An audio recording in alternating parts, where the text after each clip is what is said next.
Hello, everyone, and welcome back to the Father-Son Packers podcast, your source for Packers news, notes, and analysis. My name is Tommy. I'm one of your hosts, joined, as always, by my co-host, my dad, Matt. Dad, how you doing?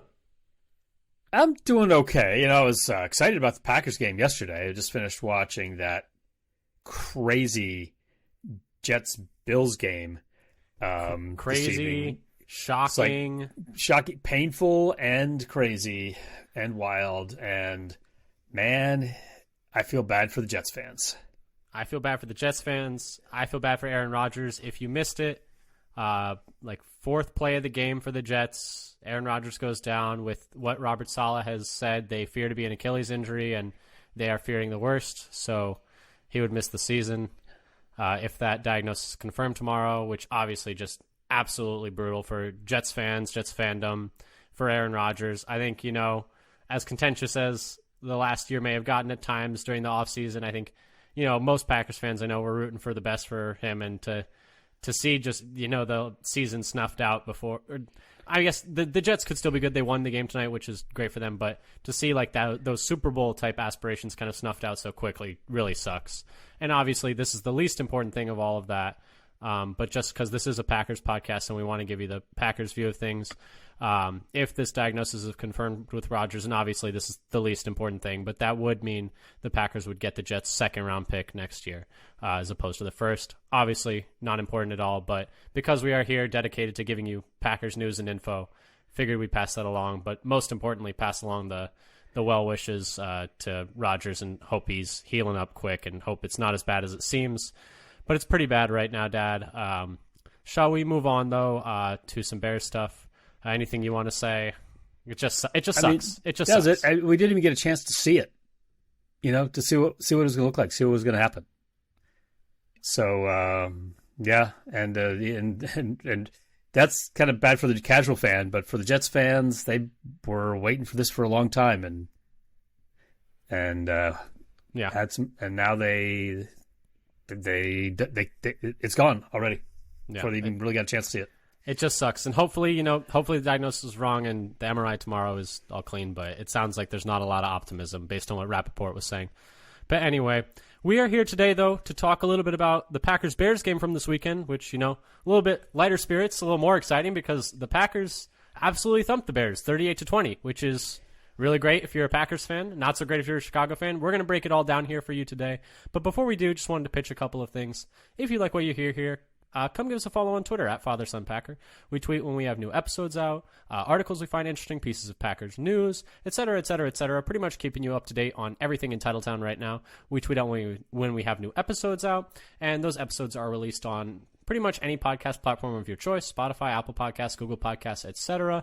We even put our episodes out on YouTube if you want to go listen to them there. And if you want to subscribe to us on YouTube, subscribe to us on any of those podcast platforms. That would really help our numbers, and we'd really appreciate it.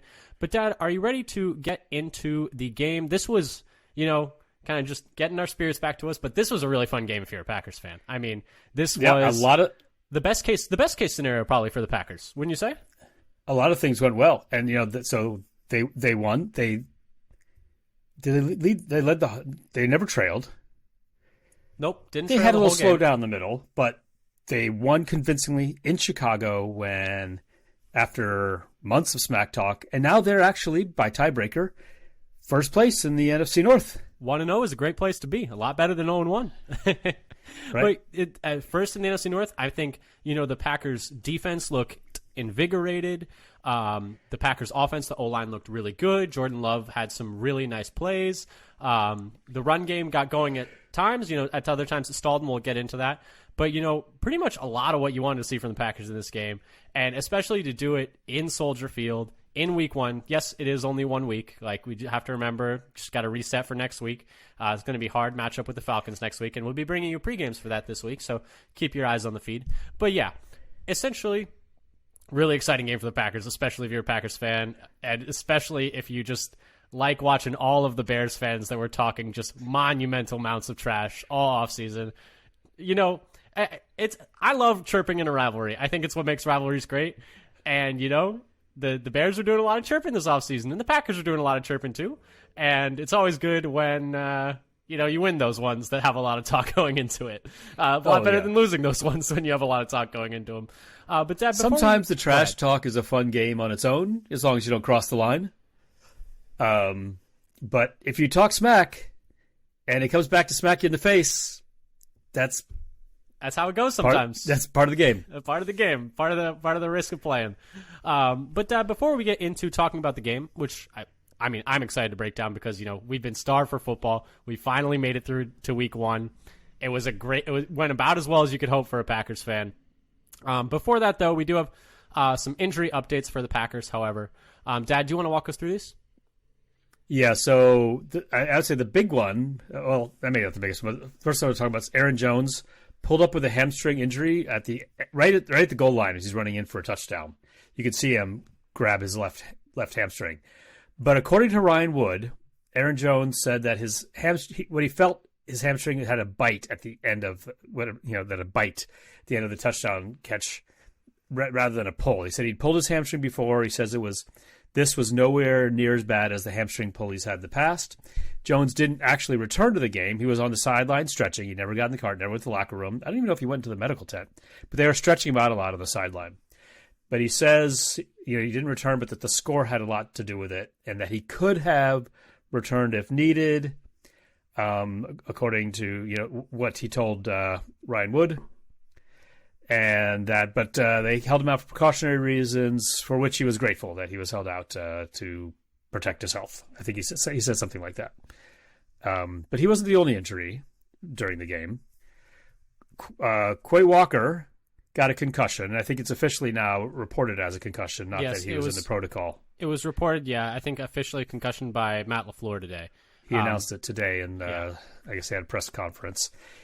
It was during his pick six where he ran around like a madman all over the field and got to the goal line and got whacked by 330-pound Darnell Wright while right he was in the face. Already engaged with another tackler. And, he was trying to keep him out of the end zone. Like, I get it, but, man. And it looked bad. I mean, this also, best play of Quay Walker's career so far. I mean, amazing play. Like, that's going to be on the highlights at the end of the year no matter what. But, yeah, he got walloped at the goal line. And then you see all of the teammates going over and smacking him on the helmet. I'm like, he got hit pretty hard. Like, maybe we should I don't think you want to hit him in the head right now. Yeah, because he looked a little wobbly. I mean, he got when I really saw hard. the replay. Yeah, and so hopefully he can bounce back quickly from that. But yeah, he had a really good game too, just overall in general. I thought. We'll see. Hopefully he'll be ready, and we'll see if he's ready by next week or not. That's something to keep an eye on. Sounds like Jones will be ready by next weekend, and I wouldn't be surprised if he might not practice all week. They might just give him the whole week off to recover and just have him as limited or questionable by the end. But that wouldn't surprise me. And as you've heard us say so many times this offseason, and I guess one more couldn't hurt, hamstrings are tricky. We've said it a lot of times because the Packers are dealing with. We've had a lot of hamstrings. It's a lot, and honestly, the whole league's dealing with a lot of hamstring injuries, which is probably just like random noise, but it is a little interesting. I wonder if it has something to do with it being really hot in training camp. Maybe, but it's almost always hot in training camp. Yeah, like it's August. Like, I don't know. So, and then Reed went down on an incomplete pass. We tried to high point it while being double covered, and I was like, and he looked like to me he went right for the knee. And that one looked bad. That one looked I thought really he was bad. out for the. I thought that was it. I thought he was done for the year. Yeah. The way he clutched his knee, I thought something popped. And it looked like no one hit him too. It looked like he just crumpled. I was I didn't see it actually get twisted or any. I watched the replay. Say, okay, I'll watch this to see what happens. But there's no twist, hyperextension, or anything. And apparently, it's just cramps. Yep, and he was back on the field. And he went back on the field for the recovered the onside kick. So that was much better news than I was expecting when I saw that play at first. Yeah, I was like, oh man, like he's gonna get. He had such a good game, and he's gonna get hurt at the end in garbage time on a meaningless play. That's the other thing too. It was a meaningless garbage time play as well. It's like you didn't even need to throw that ball. Could have just kneeled on it. Yeah, could just throw it in the dirt. Like yeah. But anyway, and then seemed to be okay.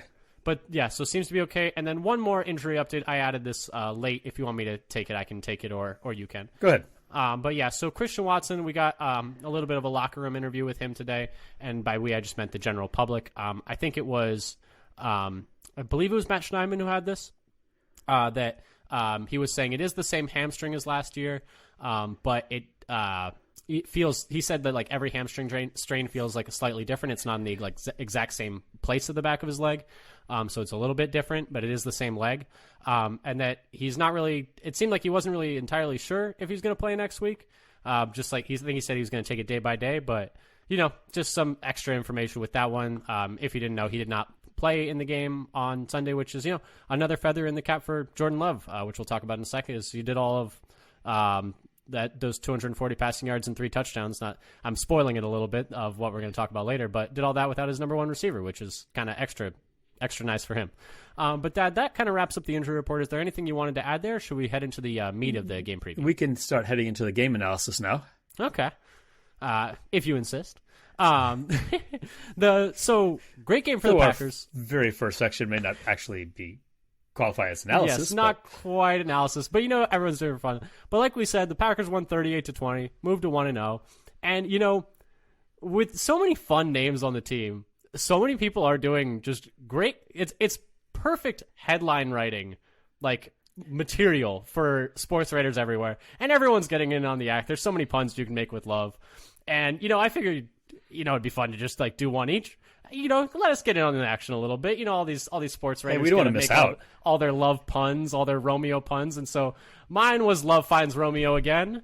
I saw someone say, "Wherefore art thou, Romeo?" in the end zone. That was a good one. What was yours, Dad? So mine was your like, headline of the week. Love is in the air, yards downfield. Yeah, take it. I'll take it. And it's always just a good bit of fun. But Love was really good in this game. Romeo Doubs had 2 touchdowns. We'll talk about it a little bit. But Dad, first I wanted to start with just a little bit of slightly data driven, but the biggest moment of the game. In this game, the one that really swung it, because it was a fairly close game at halftime, 10-6. The Packers scored a touchdown on their first drive of the game, and then the Bears subsequently scored a couple of field goals a bit later, and then the Packers kicked a field goal at the end of the first half to take the 4-point lead into halftime. But coming out of the half, the Packers were favored, and this is by ESPN win probability. Packers were favored for a lot of the game, but the play that swung that percentage the most was the Aaron Jones 51-yard screen pass, like throwback screen pass to start the second half, which took the Packers from a 64.9% chance of winning to a 77.6% chance of winning by ESPN win probability, which is a jump of 12.7%. And I think you could kind of feel it in the game holistically as well, that was really when the game started to turn on its head. Wouldn't you agree? Oh, yeah. And I really love the call, actually, where they had already been using Jones to move the ball downfield in that possession. And then they do this like misdirection and lob it way across field with 3 linemen set up in front of him. And that was also the play. I didn't catch it at the time, but you had mentioned about Walker. I keep wanting to say Rasheed Wallace. It's stuck in my head. Rasheed Walker was in at tight end, basically the extra blocking lineman. And I think when I looked at the play, it's like he was on the opposite side from where the pass went. And so I think they okay, we're going to send so many linemen over to that side. We better keep an extra protector over here. Yeah, Walker got 2 of those little Mercedes Lewis snaps. But you know what I liked about that play? Aaron Jones getting the ball is very good for the offense. I don't know if you knew this. He looked fast. He looked faster than giddy up. He looked faster than he had. I think he cracked. Matt Schneidman had it. It was 21 something. 20. Oh, was it 20 or 20.1? I forget. I thought it was like 21 point something. It was. I think he was only 20.1. Tyreek Hill was faster. Yeah, right? And I remember they called Matt Schneidman. Called old man Jones, even though Tyreek Hill is older. Fun fact. Right. And then Jones tweeted back, "It's like, hey, Cheetah is older than I am." Yeah, I know, right? And by like 9 months. But and then what was it? David Bakhtiari called him old too. I don't know if you saw it. And Aaron Jones said, okay, "All right, Grandpa," or something like yes, with a little grandpa emoji. So, Aaron Jones hit 21.48 miles per hour according to Matt Schneidman on Twitter, which is very, very fast. And it was the second fastest player of the weekend, but it was the third fastest time because Tyreek Hill had times 1 and 2, which that kind of tracks. But yeah, I didn't get to see that game. That would have been an entertaining. it was, I think, very fun for a neutral party. But as someone who lives in Southern California with a lot of Chargers fan friends, they were not having a good time. They were not having a good time at all. Better time than Bears fans had, though. I think. Well, comparable probably. But anyway, I'm not going to take too many shots. But Dad, that was the play of the game. There's probably argument for that 4th and 3 one as well. I think that was the second highest jump in win probability percentage. That one came a little later in the game, so there was the screen pass to Jones. Exactly, there was less room to go, but what can we say? But then the two most important plays of the games were small dump offs to Aaron Jones that he took for 1 billion yards. He looked good. He looked really freaking good, and so I'm a little worried about what they're going to look like next week if they don't have him, because we'll talk about it in a second, but I did not think A.J. Dillon played particularly well. But Dad, let's talk a little bit about the offense as a whole. Let's go into our analysis. Put your analysis hat on. Go into your analysis mode. And let's talk a little bit about the offense. Let's start with that. I think we both picked 1 to 2 things that we kind of found interesting that we wanted to talk about. Maybe bounce some ideas off one another. Dad, what is something that you thought went... you can go either poorly or well for the offense if you want to start. It was a really good day for the Packers, so I think, me personally, I had to nitpick a little bit more on the negatives and be a little bit more discerning when choosing the positives, because there was some good stuff to choose from, and that's always the problem that we want to have coming into a post-game pod. Personally, at least. So I didn't get too deep on mine to see you had a lot of stuff in there already, but what I was going to mention that came up in the game is mentioned as well. So this is the Packers scored in the first drive of the game. Something they only did once all of last year. It didn't. So they're 1 out of 1 now instead of 1 out of 17. So can I tell you something? I saw that graphic. I didn't realize it was that bad last year. I didn't realize it was 1. I was like, oh yeah, they were bad on the first drive of the game last year. I remember that. I was like, they probably only scored 2 or 3. One time? That's really bad. I meant to go back and see which game that was. We had talked about that earlier, but I didn't go to see when they did it and how many times in a row they had without scoring in the first possession. Well, it's at least 8. I'll tell you that. Yep. And then, because that's kind of short, I'll just mention one other thing I had was red zone success. Yeah. This year. So they got 3 touchdowns out of 3 red zone trips. And last year, they were 23rd in the league in red zone touchdown success at 51%. Is that bad? That sounds not great. 23rd's not good. 100% sounds a lot better. I must say, sounds a lot better than 51%, and at least tied for first sounds a lot better than 23rd. Yeah, I mean, I think on offense, the story of the game was situational football, which Matt LaFleur very much so stresses a lot, but. You look at it, and we'll talk about it a bit in a second. And I think you have some stuff about that as well. Yeah, and I'll go into it in a second, but red zones, 3 of 3. So red zone 2 is 33. Opening drive, 1 of 1 when you went 1 of 17 last year. And then I was going to talk about this for a second, but on third down, you were the Packers were magnificent on third down. And so I had this as a Jordan Love stat. This was one of my positives for the day.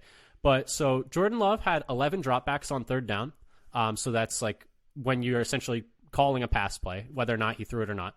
That of those 11, he had 9 attempted passes for 6 first downs. So that's very good. He also had 2 scrambles, one of which set up a 4th down conversion. He took it from 4th and 11 down to 4th and 3, and they got that 4th and 3. But on those 9 attempted passes and 6 first downs, that 6 of 9 on pass attempts converting third downs is first in the league so far this year, according to Washington Post. And then that's 66.7%. And last year's first in the league was Patrick Mahomes at 51% of third down passing attempts going for first downs, which is, just very good for the Packers. Obviously, that number is not going to maintain, but it just kind of highlights just how locked in they were when they needed when they needed it in the red zone, when they needed it on the first drive of the game, although they got a little help in field position from the Bears on that one. And then when they needed it on 3rd and 4th downs, they were 1 of 1 on 4th down as well. When they had to have it, they had to have it. And then I actually wish they had gone for 4th. I wish they had gone for a 4th down one more time. They were past midfield. It was 4th and 4. They tried to do the draw them off sides. They just took the penalty, and I was like, "Just go for it. It's 4th and 4. The analytics definitely favor going for it at that point of the field on 4th and 4. Just go for it. Yeah, just go for it. It's just and maybe fake trying to draw them off sides, and then go. Yeah, it's like okay. I always like I'm like, man, you're really just gonna go out there and do a bunch of hard counts. Like, who has ever fallen for this in the history of ever? They were talking about it in the Olsen and yeah, he was like, these plays never look like plays. It was Olsen and Burkhardt on the call, I think, and he was like, these plays never look like plays. They got people running around on the sideline, they got people running up and down the formations. Like, no one has ever ran a play that looks like that ever. Why would you ever jump on this play? But apparently someone must every once in a while because they'll still call it.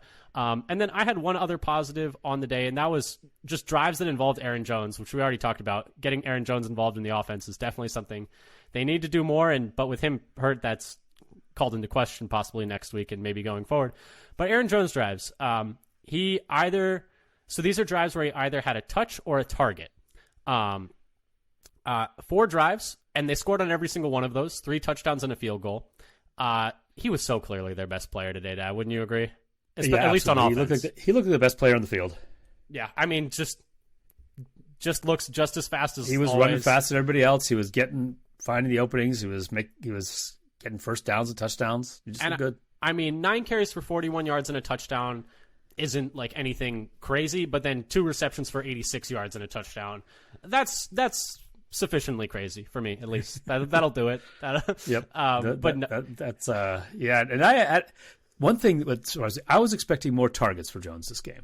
He got the yards I was expecting. But I was expecting more targets. I think they would have if they needed to. Yeah, is the thing. Like they didn't need to, which is why it's like I'm not gonna like nitpick like. But they didn't feel like they needed to like put him out in the slot or wide much at all. They kept him in the backfield. I think. I mean, he ran that Texas route, the one that he scored the touchdown on the 4th and 3, that little kind of angle route out of the backfield. That was out of the backfield. They had them on the play action, like the throw, like the one we already talked about, essentially, where he was wide open on the right sideline. But yeah, only 2 targets. I can't quibble with usage too much because, the whole second half, I mean, he was hurt and they were up by so much that I would have been more mad if they had given him the ball more. I would be like, guys, like, let's just bubble wrap, take it into next week. The only thing I will quibble with, I have some negatives, and this kind of ties into that. Is there anything else positive you wanted to talk about before I talk about? I had one more thing I wanted to say about let's positive. Talk positive first. Pass pro was excellent. Oh, fantastic. They were the highest graded pass blocking unit by PFF so far this weekend. This is my note that I wrote. So far this weekend, pending Jets-Bills. Well, if anybody had watched that Jets-Bills game, they would know that I'm pretty sure neither one of those teams had better pass pro than the Packers did. I think the Packers are safe on that front. Yes, I think they're safe. So it's a little bit wonky in terms of how PFF is listing it. I mean, they gave up the 1 sack to Ngakoue. Yep. I think that was more on love or coverage. It kind of depends. You have to look at the that was kind of a funky play. It was like you just throw that away. Yeah, at that point of the field, late in the half. And he'll have those plays. That's the lack of experience. Like, yeah, because you can't take a sack there, which is also one of my negatives, which we'll talk about in a second. Because you can't take a sack there. And the one thing that was a little, as I look at PFF, it's like on the Packers side, it had like 1 hurry and 1 hit, but then on the Chicago defense side, it had 2 hits and 4 hurries. Yeah, that's fair. It's about whether or not they're like assigned hurries, or because the offensive line isn't responsible if a blitzer comes off the edge and that's not their man, but that's still a hurry for the defense. That's how PFF grades them out, at least. Because if it's not like the tackle's job to pick up the corner coming off the edge, you can't really tell that. So I guess the that's tackle gave that up. The hurries are assigned to an individual player. Yeah. On the offense, as opposed to the hurries generated by the defense. Well, yeah, hurries allowed by the Packers' offensive line. You could say the other ones can be attributed to the quarterback, I think is fair to say. Yeah.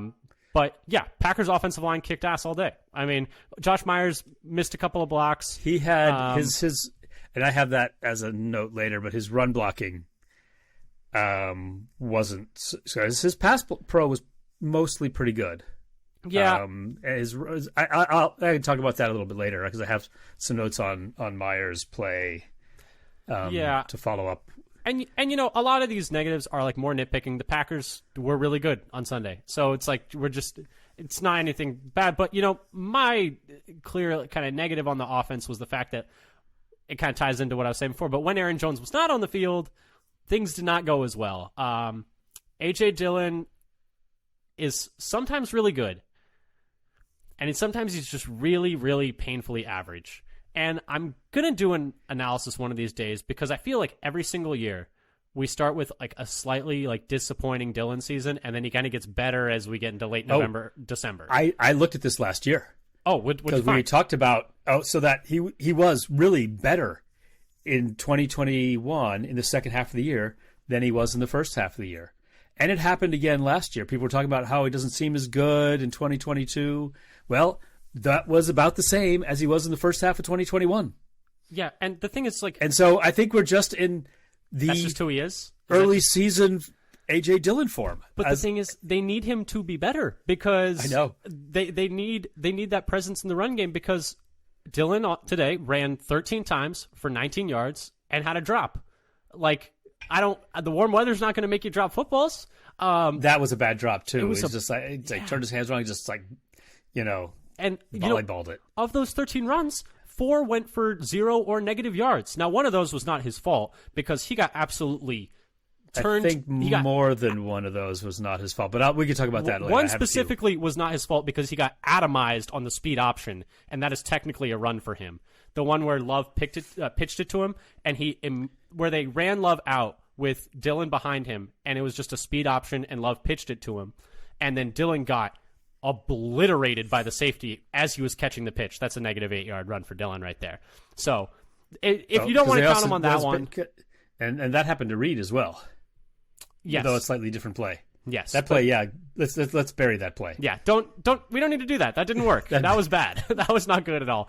And that kind of ties into. Well, I'll finish with Dillon, and it was the usage of Jones. I think is the problem I had, and the usage of Jones being like detrimental to the offense was kind of evidence, or not evidence, but was like accentuated by the fact that Dillon really couldn't get anything going.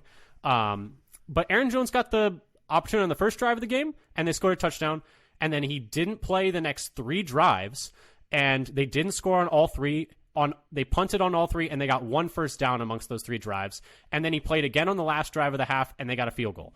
So, and then he plays the next 2 drives to start the second half. They score touchdowns on both, and then, and basically the game's over. Pretty much the drives he played on, they scored, like I was saying earlier, and then the drives where it was all Dillon, they just could not do anything. And I think it's just like, the gap between Dillon and Jones has never looked as wide as it did on Sunday, and it was really evident in like what they were able to do on offense. And part of that kind of ties into my next negative, which is like the early down execution.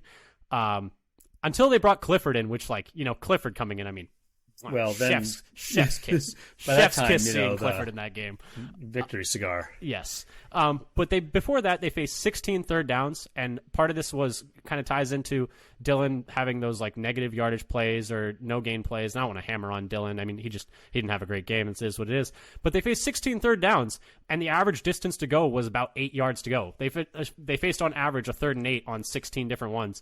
According to an article by David Schofield on Behind the Steel Curtain, which is like a Pittsburgh Steelers blog that he did some research for an article.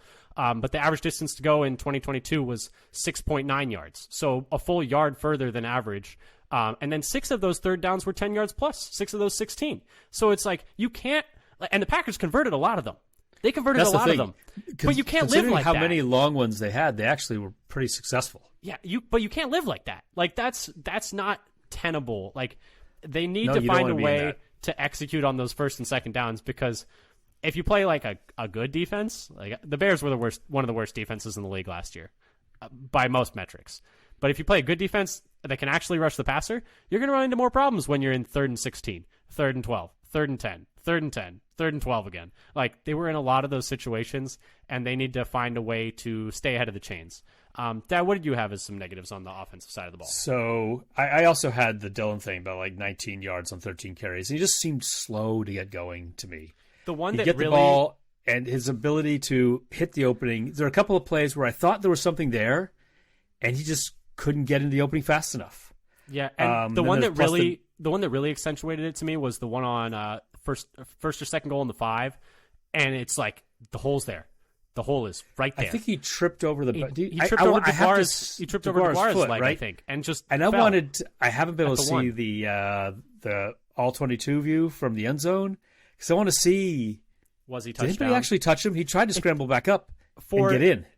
For these intents and purposes, it does not matter. Like if whether or not true. it should have been a touchdown. But this you is can't the fall thing down I there. felt about Dylan. I think I mentioned it early in the offseason about I don't think he picks his feet up enough when he runs. I think he mentioned it in the offseason. He mentioned it in the offseason. He's a sliding runner. And so his foot is going to clip something every time if he doesn't pick his knees up enough. But like he brought it up. He talked about how he addressed on Twitter to fans who were tweeting at him, which don't do that. It's kind of a dick move, so to speak. But like he addressed one and was like, I know I really got to work on like not getting caught by my ankles. Like this was not a good game for that because he really like he struggled. It happened a couple and times. the offense was bad when it was just him. And next week, like you're going against a better defense, and that's gonna be a lot tougher if Aaron Jones is limited and it's just Dylan. They're gonna need a lot more from Dylan next week. Yeah. So kind of tied into this a little bit is so if I want to go to my next bad thing was Myers run blocking. I feel bad because I feel like we have more bad things than good things. I feel like I know, we're being weirdly negative for a game that was, once again, amazing. The Packers were up 38-14 at the start of the fourth quarter. The Bears were being booed at home. The Packers put Sean Clifford in the game. They put Sean Clifford in the game. Stunned when the boos started. I was my first reaction was like, really? They're not down by that much. It's only the third. It's like halfway through the third quarter, and you're booing your home team on the home opener. I was shocked. Well, I think the Bears fans are shocked. Like based on I have a few friends who are. Or I have one specific friend who's a Bears fan. I know a few others, but they were saying essentially like they were really confident going into this game, and he pretty much told me he's like I don't know what happened, and I was like, and I think that was the mood on all of the Bears fans' face, on the Bears players' face. The Bears players looked like they had seen a ghost, and it was a 10-point game. Like it was still a game. It was a 2-possession game, and they looked lost. Well, I would say they really looked lost after the second Jones touchdown. That's when they looked really despondent. When it went but then the Bears got a touchdown after that to kind of get back in it a little bit. Yeah, and we'll And talk then about that. and then they got put away with pretty much the next touchdown drive that made it 31-14. But there were all kinds of good. Yeah, I suppose we could have put more good things in there about how. Well, let's talk a few more good things. Let's be a little positive because I think we're being overly negative. Let's get these last two negatives. Well, let's get these last two negatives out of the way, and then let's end we'll on go back and do something some more. We'll sweet. freelance some more good things. Yeah, because I'm feeling like we're getting down a little bit. It was a good game for the Packers. It was a good game for the Packers. But there are definitely things but this is good. When you have a win and there's room for improvement, that can be a good thing. But go ahead with what you were saying about Myers. So his run blocking in particular, he was the lowest of all the O linemen, the PFF grade of only 40. And this was really early in the game. Actually, the first series he got pushed back into Jones on the first down to blow up that play. Basically tripped Jones up by backing into him, and then he whiffed on a block that could have gotten Jones into the end zone, though that was downfield and they'd already gained something, so they got him like first and goal. He overran the block that got Dylan tackled in the backfield that you were talking about, where he's pulling out and he basically overran his assignment. I think he did that a couple different times where he overran the guy he was supposed to block. And then he had the play where where they're trying to do that slip screen to Jones and he gets pushed back into him and breaks up the pass. However, after that, like first two possessions, maybe that was all the first possession, he looked much better after that.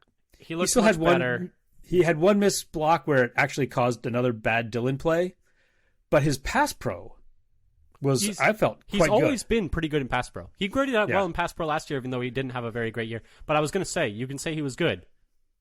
2 more fumbled exchanges.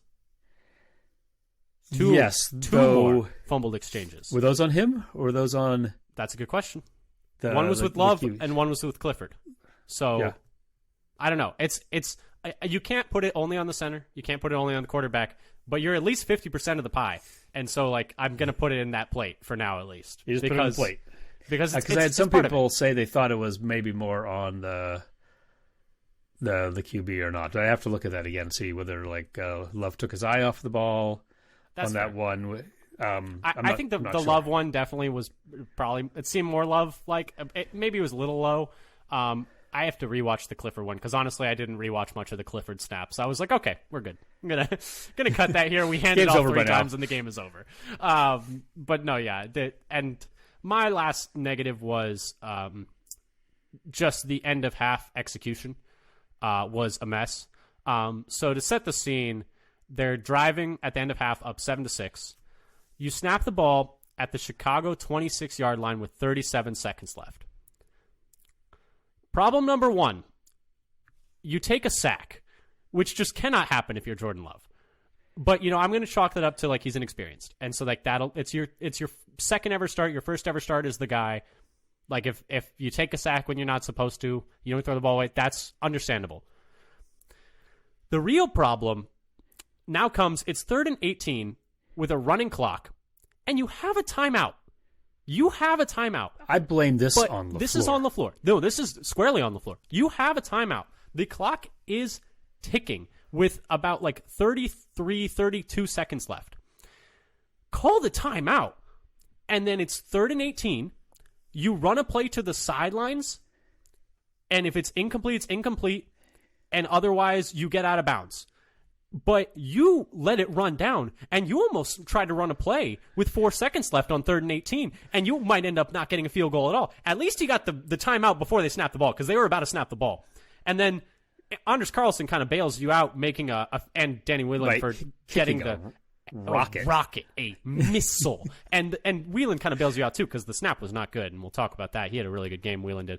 But I know, like, maybe you don't want the risk of, like, if he gets down in bounds, like, the clock's running and then you can't spike it because it's 4th down and you got to run the rookie kicker out there and do the whole shebang, like, with a running clock and, like, rush him.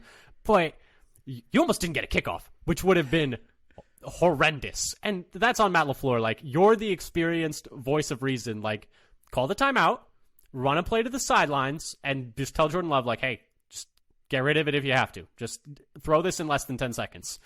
But it was almost dicey. They got bailed out. But I did want to note that as a negative. Did you have thoughts on that entire sequence? Because it was not fun. Yeah, it was kind of a mess. That end of half. And I was watching and I was like, what are you doing? You're just letting the clock run. But enough about the negatives on offense. And I have some like things to make you think that some of that is actually good that we'll get to. But let's add some more. So add some more positives, like Dobbs' 2 touchdowns. Yes. Were both beautiful.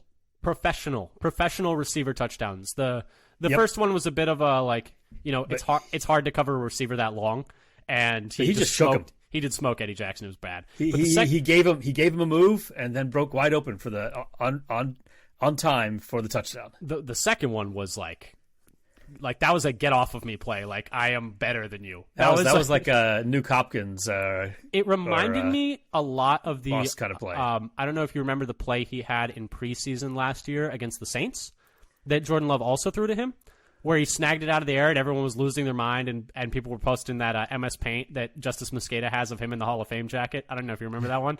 I remember all the talk about the gold jacket. I'd forgotten the I'll send it to you after this. It's amazing. But yeah, I mean, it was another one of those, like, the fade. Love clearly trusts him there, which is awesome because, like, that was a sick, sick catch. My other positive that I was going to just throw out there was, Jaden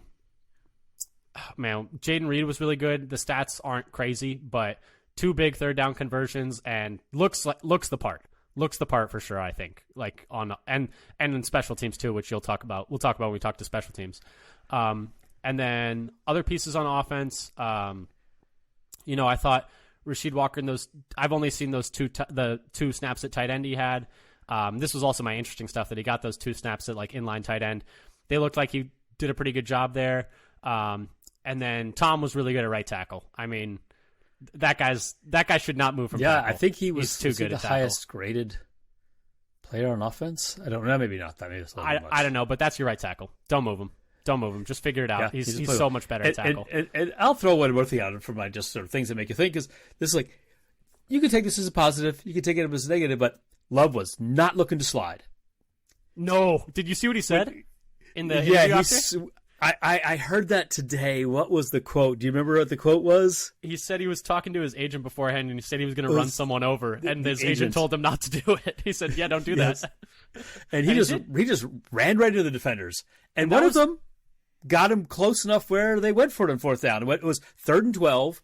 They get to like 4th and 2 or 3. They get to 4th and 3, and that was the Aaron Jones play. Turns into the Aaron Jones touchdown. That pretty much like blew the game wide open. That ended the game essentially. Yeah, but so he was not shying away. He didn't. I don't think he slid a single time. He's like, "Oh, I got 2 guys in front of me. I'm just gonna run straight into him." Yeah, and then there's the one on the right sideline where he juked one guy, kind of juked the second one, but they stayed on him, and then he got bumped out of bounds. And then all the whole half the sideline, 8 guys came and helped him up. I was like, okay, I don't think we don't need 1 guy on each limb, 2 guys on each limb trying to help him up, but I appreciate the effort. Don't make a wish. Elite sideline help right there. That's what you want to see.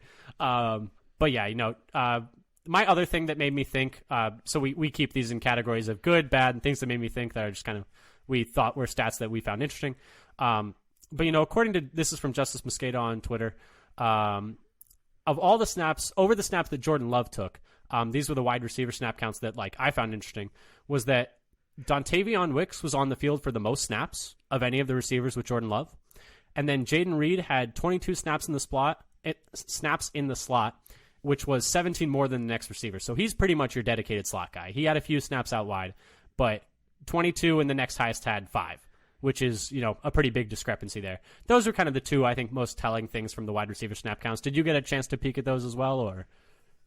The snap counts, or? Yeah, or just who was playing when. Because I thought that was interesting that Wicks was... I thought it was interesting that Wicks was out there so much, so he didn't get very many targets.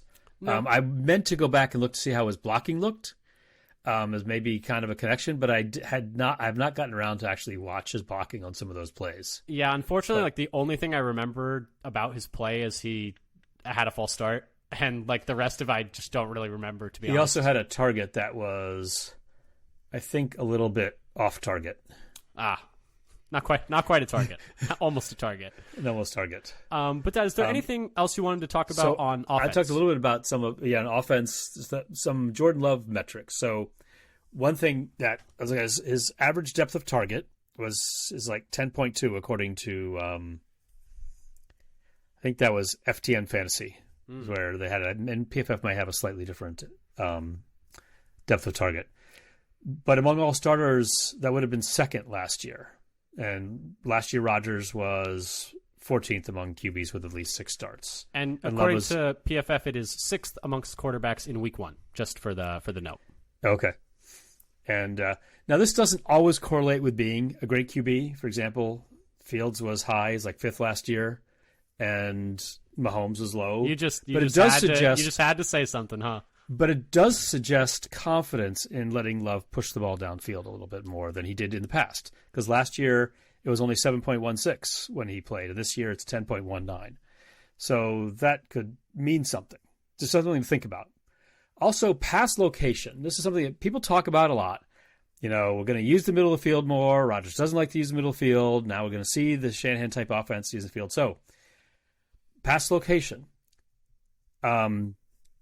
Love had his greatest success in the intermediate middle of the field, so between 10 and 20 yards downfield, in the central third. Between the hashes. Between the hashes. 156.3 rating. Perfect rating. Dang. Right? I think that's a touch below perfect. It's 158.3 is perfect. Yeah, that 0.3 threw me off. It's 150. But close to perfect. He had more attempts in the middle than outside the numbers, but just barely. It was 14 to 13. And his completion percentage was best between the numbers. So if we compare that to this idea that we had been avoiding the middle and kind of not taking advantage of it, and what should be a Shanahan staple, last year his best areas were intermediate right and intermediate left and deep middle, actually. And he had fewer passes to the middle than to the outsides.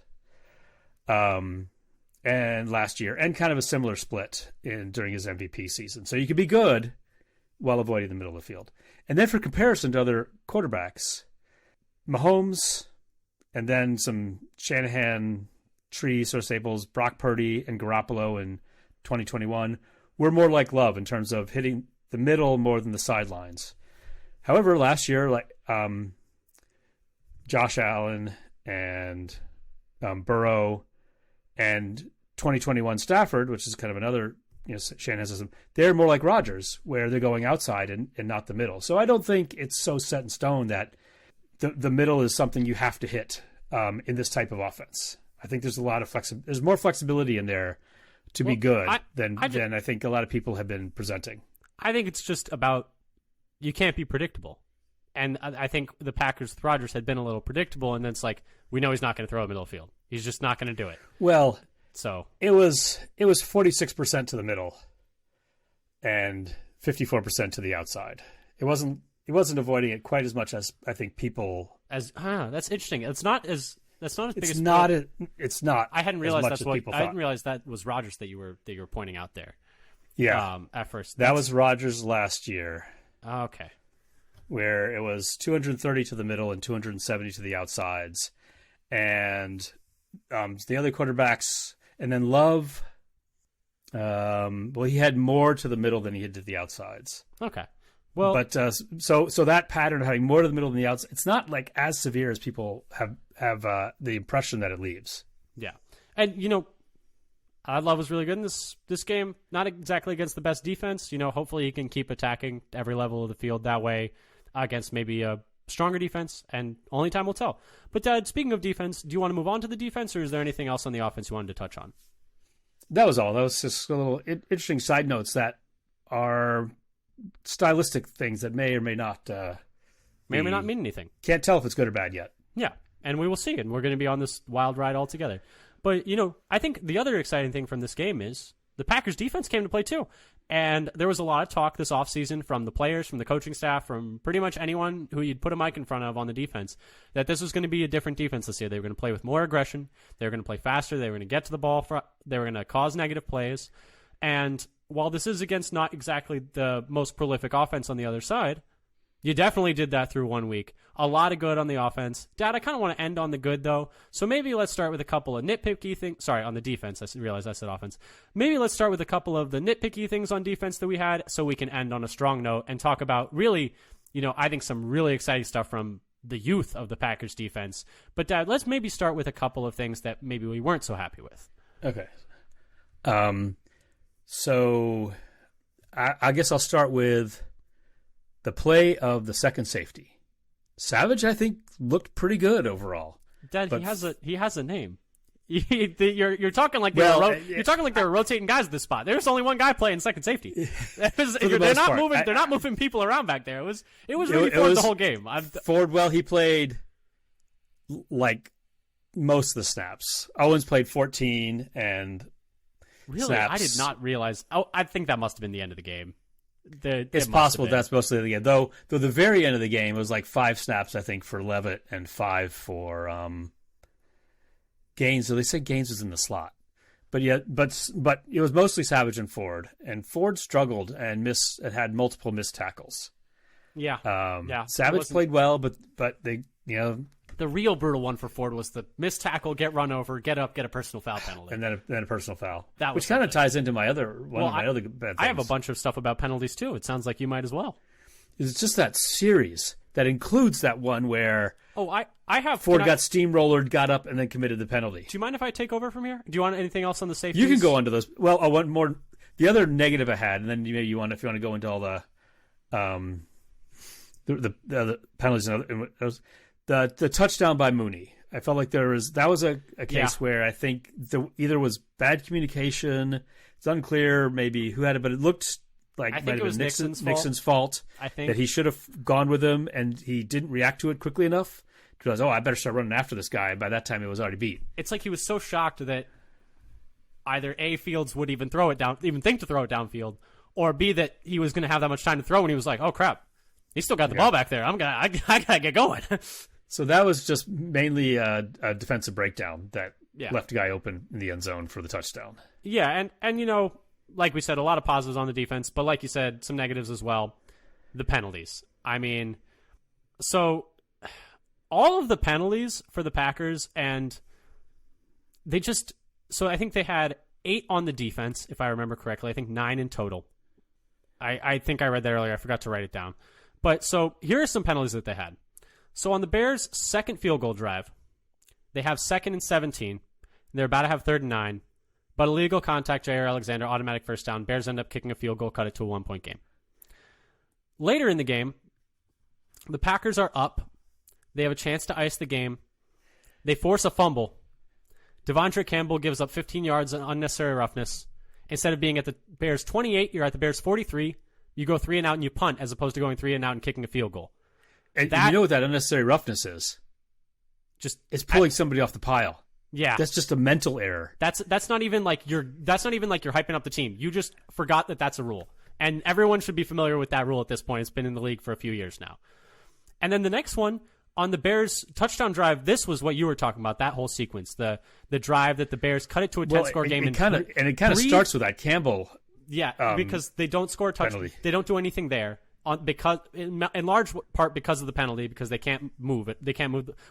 Partially because they can't move the ball, but they would have at least had a field goal if they hadn't had that penalty, or at least had the ability to kick field goal. Field goals are never for granted. But that touchdown drive, like you were talking about, was the sequence that you were really speaking of, and like you said, it started with the Campbell one in some way. But on that drive, first you have a 15-yard face mask on the return. Instead of at the 20, they're at the 35. Follow up. You have 5-yard penalty, too many men on the field that negates a sack on 2nd down.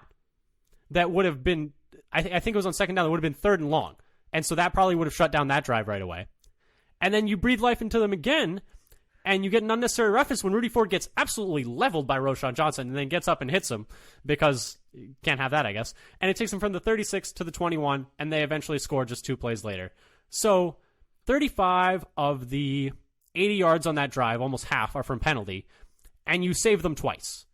You save them from a sack, and you save them from 3rd and 9, which they were almost certainly not going to convert because they were like 3 of 10 on 3rd down on the day. And it was also at the point where they had just looked so despondent, so down on the sidelines after that fumble. And then the Packers turn around and give them new life. Just breathe life into them. And they were 3 of 13 on 3rd down on the day. I just wanted to get that correct. But yeah, and so like, so yes, we could say that's nits. positive on the defense is how much positive. There were a lot of positives for the defense, but if you are looking at some negatives, you let them back in the game a little bit, and a better team will take advantage of that. Like, is the thing. Like, you kind of opened the door again for them. You gave them half the yards on a drive, and you essentially bailed them out of failing the drive twice, and you gave them 7 points, and you cut it to a 2-score game when you could have just slammed the door. And so that's a bit concerning right there. And just like, that's a lot of penalties. That's a lot of penalties in a game. And I get that it's a rival, and I get that you got to do some chirping, and I get that you want to just like, you want to show that you're going to be physical, that you're there, and you're not going to like shrink. And I'd rather do that than shrink. That's for certain. But maybe there's a middle ground to be written there. I don't know. Do you have anything else negative for the defense there? Should we talk about the positives? Because there were a lot of positives on defense. Let's get to the positives. All right, you want to lead us off?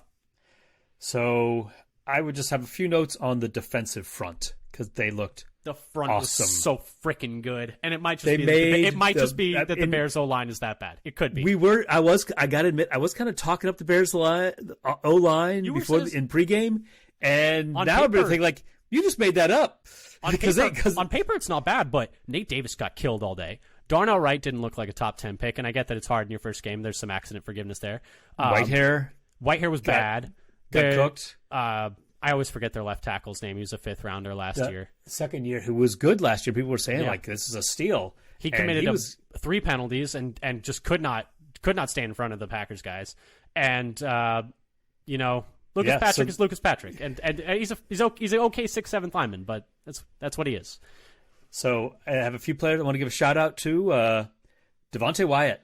Not only did he freaking Wyatt played the greatest game he's ever played as a pro, and I was kind of out on him after the offseason. I was like, he started the offseason strong, and then just you don't hear about him, and he's not really visible in any of the preseason games. He's not winning his reps. He's not winning his one-on-ones. Like, I'm really concerned. Like, this is a first-round pick, and he's an older first-round pick, and he's not taking that step.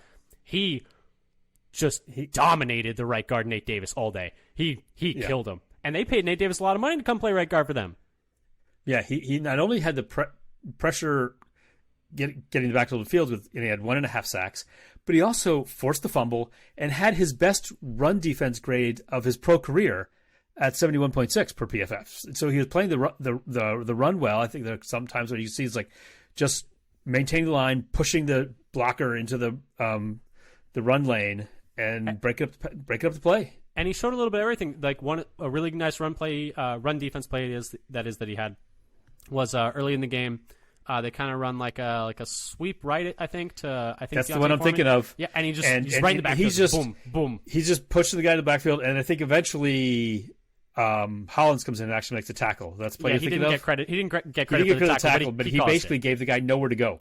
And he showed a little bit of everything. He showed the power on that one. He showed a really nice swim move on the pressure that forced Fields out when there was like third and like forever from their like 7, and he did like a nice little like break the hands down and move around him to the outside, caused the pressure there, caused Fields to have to step up and roll out and just dump it off. And then he showed the freakish athleticism that he possesses on the Fields bootleg, where you just see him like the Terminator just start booking it straight for Fields because he knows he's booting out of that play. His closing speed was great. I haven't seen a big man. He diagnosed the play properly, and he was there and just closed on him to finish the sack. Really quickly. Man moving, because he was moving fast. And speaking of big man moving, I mean, Lucas Van Ness was freaking moving when on the one where sorry, we're getting ahead of ourselves. I interrupted you because I was so excited about how Devonte Wyatt played. He's actually my player of the game. We'll talk about later. But go ahead and give some more shout-outs. So Preston Smith, I felt like he really set the edge against the run well. He had 3 stops, so a win for the defense. And he had the team-high run D grade of 81.4, the best of all of the defenders in run defense grade. And then Gary looked almost unblockable in his limited snaps. I mean, you mentioned the penalty that erased the sack. It was Gary's sack where he just destroys the right tackle and comes flying in, and he must be on top of Fields in less than 2 seconds. That was one of those, like, you go back, like, that's a welcome to the league moment. That's like all right, like you were pretty good in college, but there are levels to this, because Rashawn Gary came in for 10 snaps and had 5 pressures. Yeah. That's insane. That is insane. Right. He looked really good. Fresh off a torn ACL. What is it, 10 months after an ACL tear? Pay him now, because it's only going to get more expensive. Especially after that day. Bosa. Yeah. I haven't seen what Chris Jones signed for, but it was today. Yeah, but that was just like a 1-year tack. It was only 1 year extension, okay. So it's not going to be comparable. Hundreds of millions of dollars. No, they only gave him a bump this year. I think he's still going to hit free agency next year. Was what I was reading. But yeah, no, I 100% agree that Rashawn Gary was excellent, and give that man his money. As John Malkovich said in Rounders, pay that man his money. Anything else you wanted to say? Good things. I have more good things, but you want to have time? You want to talk about some of yours? Sure. First? Yeah, I was just going to say the pass rush and young D line as a whole was great. The Packers had 36 pressures. 36 pressures. That's insane. That's a really big number. Wyatt led the team with 6. Gary had 5. Lucas Van Ness had 5.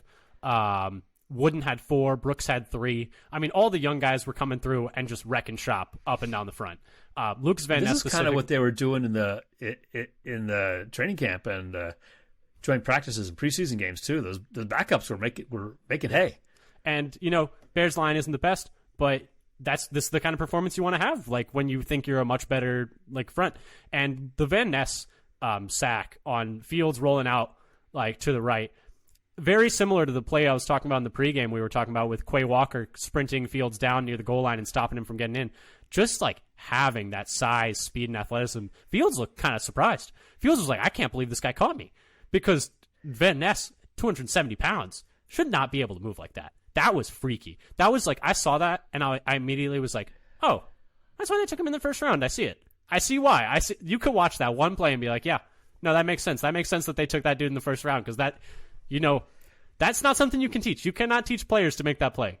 Yeah. You either have those players or you don't. That play was one of the things that made us think in my list.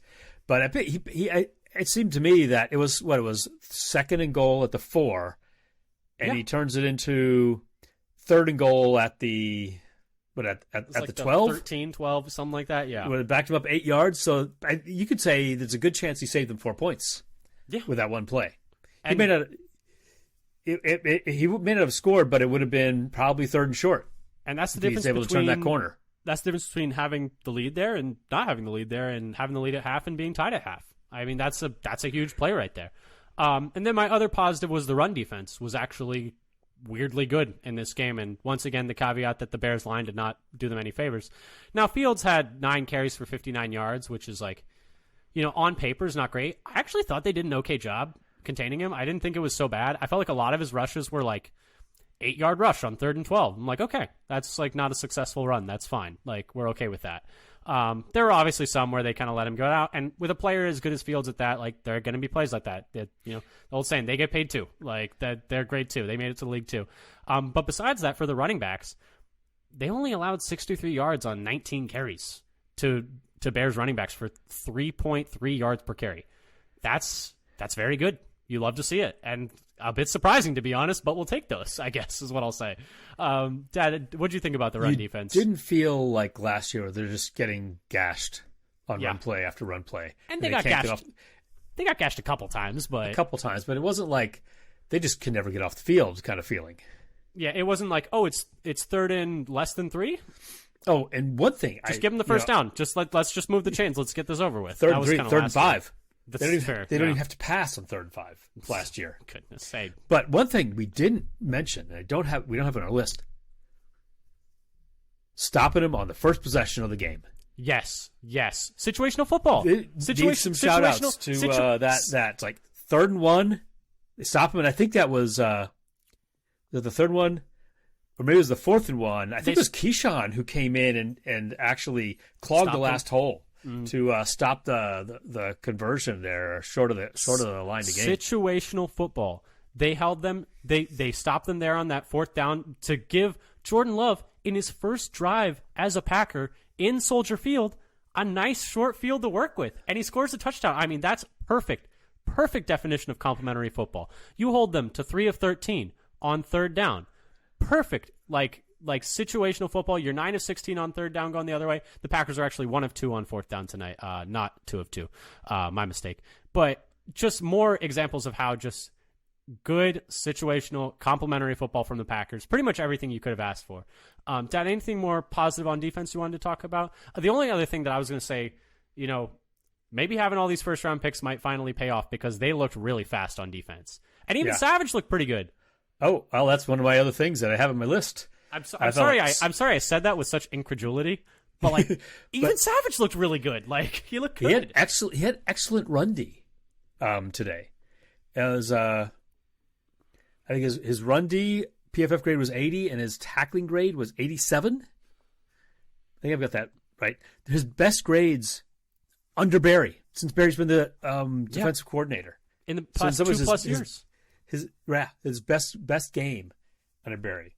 And he's credited with 6 tackles, 4 assists, and no missed tackles, and 3 stops. Look like a completely different player than last year. A completely different player than last year. And Matt LaFleur had talked about during camp how he thought that he had really been very consistent through camp, and it was now up to him to show that during games. Game 1, check. We'll see game to game. If Savage continues this for the year, it completely changes everything. The overall outlook for the defense. Because the safety room, I'm not going to buy into it after just one game against a team that doesn't really pass downfield.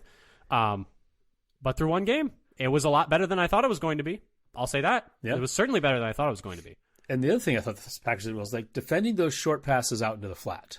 And some of those that they're wrapping up and getting to the ground for losses or no gain on a lot of those plays. They did not, the DBs for the Packers did not accept the blocks. Like, they weren't just like, oh, like, this is my man, I occupy this block, and then someone else will make the play while I'm occupying this. No. They were ripping through.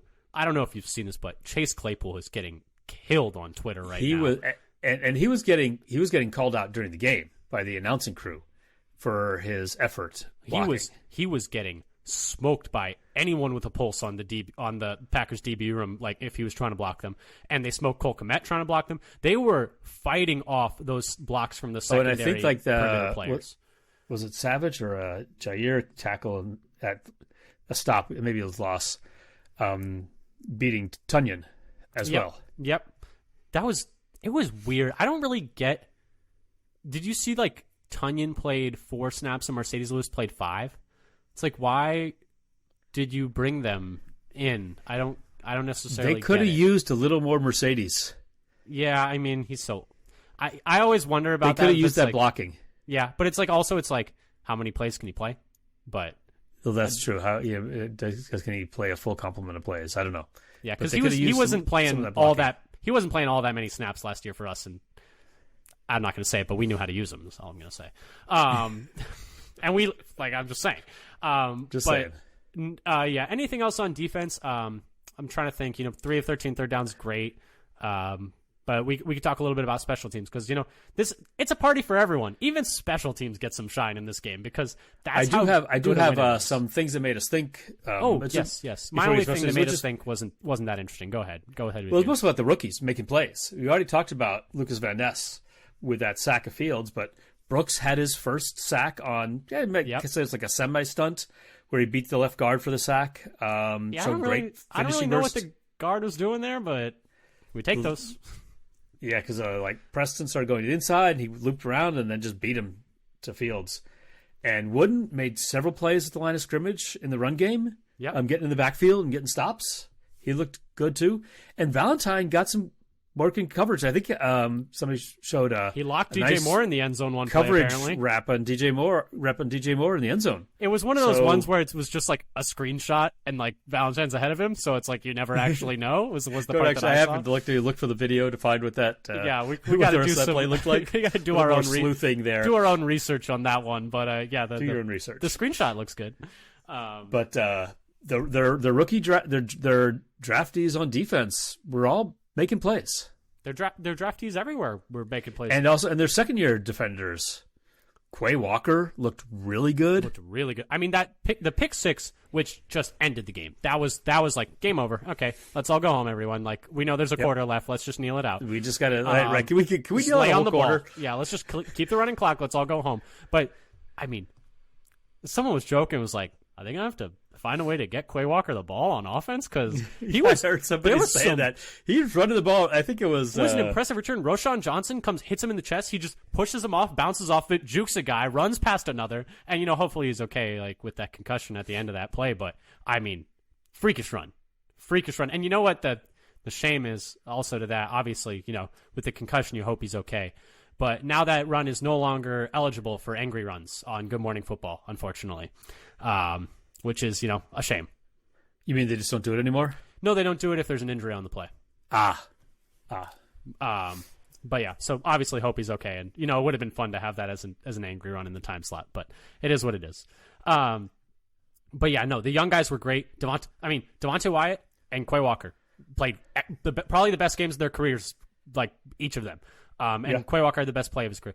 Lucas Van Ness contributed excellently. I'm just going to talk about draft picks in general. Jaden Reed had a really good game. Luke Musgrave had a pretty solid game. I mean, he still looks like just like a gangly giraffe. A baby giraffe running out there. This man falls over at a breeze, but he got open and he's fast. So, we take those. It's like the Jason Witten where he 1 year averaged less yards after catch than like he was tall. So it's like he literally could have just fallen over every time and average more yards after catch. And yeah, should have had a touchdown on that other one, but it is what it is. And then, Tucker Kraft didn't do too much in this game, didn't really notice him, but then Colby Wooden had a really good game. Carl Brooks had a really good game. Anders Carlson had a really good game. Yeah. You want to go into special teams? Yeah, let's move to special teams because even the Packers special teams played well. That's how this was kind of an ass kicking. If the Packers special teams are playing well, like that's their worst unit. But yeah, you look at this game. Anders Carlson didn't miss a kick. Made his first field goal of his career, which was a 52-yarder as time was expiring in the half. I mean, he kind of bailed you out of just some really atrocious play calling and time clock management, which we talked about already. Daniel Whelan averaged nearly 50 yards a punt, and on that 52-yard field goal, that snap was really high. That thing was above his eyebrows, and he whipped it down out of the air and put it down, and they nailed that kick. That was as much on him as it was on maybe not as much on him as it was on Carlson, but he made that happen, and it was almost a disaster. And then Jaden Reed's punt returning, Dad, I was excited about it. So he had the 15-yarder up the middle, which also was, I think, the return before their end of half field goal. So that helped them get up into position to kick that field goal. And then he had the 35-yarder later where he gets to the left edge and manages to I don't know how that happened. That's tiptoe kind along of the wild sideline for an extra like 15 yards or more after he gets to that edge. That was nice. And he had a similar play on his reception as well, where he's trying to balance along the edge of the sideline. I would like him to be a little bit more decisive. Sometimes he catches the ball and kind of looks around first before he starts to run. I don't know if you've noticed that. There's a little bit of like, okay, where should I go? But he's making plays. He's finding holes and I mean, I haven't seen what his total return yardage was, but it was 50 just in those two plays alone. Yeah, and I mean, it just looks so confident back there. I mean, like Clean catches. I mean, hopefully, knock on wood, that continues, but so far so good. And he just looked really comfortable and confident back there. And that punt return was big. That was a big thing. That was a big deal. At that point in the game, really put them, in scoring range like right away. And that just, I'm going to keep hammering it. Complementary football. Everyone's helping each other, and just things work in harmony. But Dad, anything else you want to talk about from the special teams? That was the main thing I had. I think you had put it in the two, and I had the read, and so I think we're kind of wrapping up here. Should we end with our players of the game? Yeah, mine was Devonte Wyatt, like I already said. I mean, I think mostly it's just like where my expectations were versus how he played. Like, I was like, okay, like, he's going to be a rotational lineman with, like, he's going to play as much as Wooden does probably. Like, that's not great for a first-rounder. Like, Slayton's firmly ahead of him to, like, this guy looked freaking unblockable on Sunday. Like, they looked like it was going to be a problem.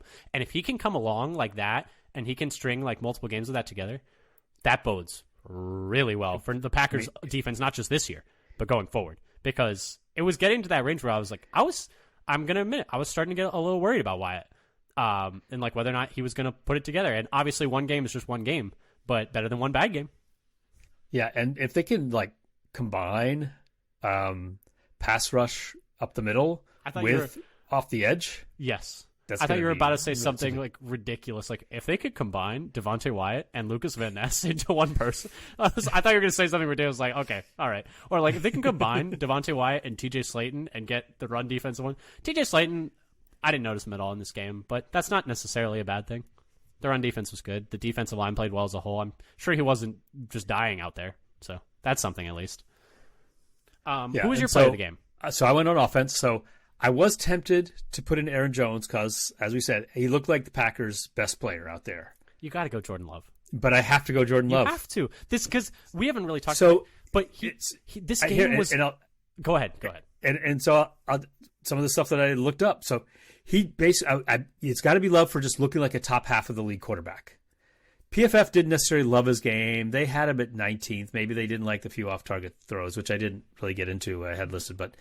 Otherwise, he graded very well by, I think, all the other metrics. QB rating, 123.2, first in the league in week one. ESPN's QBR, sixth in the league. EPA per play, first in the league. And then EPA per play plus... Right? What? It was 0.55, wasn't it? Or was that like partway through the game that I looked that up? I don't remember now what the number was. I didn't write it down. I just thought that he was first. I think it was... I'm pretty sure it was 0.55, which is... And then you also had completion percentage above expectation. So there's like EPA plus that. He was fifth in the league. So he's looking like that's game ball. And I wouldn't game ball. I wouldn't have had any like problem if you had picked Jones, but like with how big this game was for him. I mean, did you see Rashawn Gary yelling during the Aaron Andrews interview after the game? You mentioned I haven't looked at that yet. He was like, "Stop playing with him! Stop playing with him!" And like, I told you, stop playing with him. The team is just fully behind him. I mean, they are so hyped up whenever he does anything good, and that's just so fun to see. The vibes are immaculate, as they would say. But yeah, I mean, this whole game was about him. I mean, so much criticism of him going forward, much pressure. You're going into Soldier Field, week one, 30 years of Favre and Rodgers only as the week one quarterbacks, and now you're against their biggest rivals who are they think they smell blood in the water. Like they're coming for like to make a statement, and it's 'Cause it their home wasn't opener. just the fans who were chirping. No, everyone was chirping. Everyone was chirping. Do you see Jaquan Brisker said about Jordan Love after the game? Oh, after the game? No, I did not. He said he was nothing special.